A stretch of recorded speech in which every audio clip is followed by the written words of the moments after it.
I'm the uncle that basically is really going to piss you off, but I But love the my kids are nieces and gonna nephews like love. my own.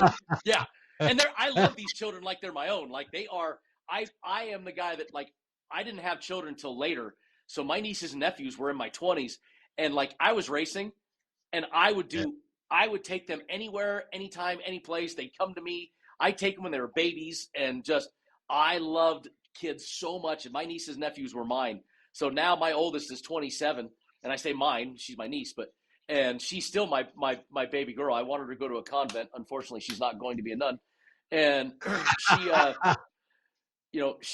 she goes diving with me all over the world. She's been with all sorts of situations, and her mommy and daddy, my brother and my sister-in-law, um, they're not happy what I've done with their baby girls.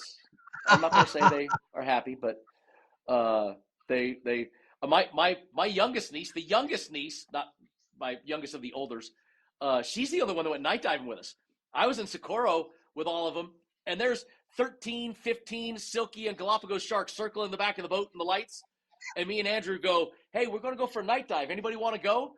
And all the adults immediately grab a beer and are like, oh, I started drinking. I can't dive. And the young ones, which don't have that excuse, they're like, I'm tired. And Gwenny, my youngest one, Gwenny, at the time she was 13. And my youngest Wow. niece looks and goes, Uncle Brent. And me and Andrew look and go, okay. So we jumped in the tender and we went around, toward away from where all the sharks were behind us. We dropped in. My 13-year-old niece, it was so cute, Curtis, she was locked onto my arm as we're going around, and then I'd have the light and I'd point something, and then I'd go, come here, and I'd bring her with me, and then I'd go to do something, and she'd go to Andrew, and she'd grab onto Andrew's arm, and she's holding Andrew, and they're going around, and we did a lights out deal with her, let her see the string of pearls and all the, all the cool things that you see underwater at night that people don't realize you can see, and she got done, and she went back to her brother, and she went back to her cousins, the two older, and she's like, I went to a night dive. You didn't. And when I told my brother John and my sister-in-law Barbara that their baby girl went, that we left the 15 sharks circling the boat to go over here to go dive. My brother John, I thought if I was in the room with him, he would have stabbed me with any object that was blunt or sharp. It wouldn't matter. He would have taken me out. But I just my youngest niece she's a cowgirl, man. She's tough, and she to this day she's the only one that night dived with us. The rest of them wouldn't do it. My Gwenny, she's been there.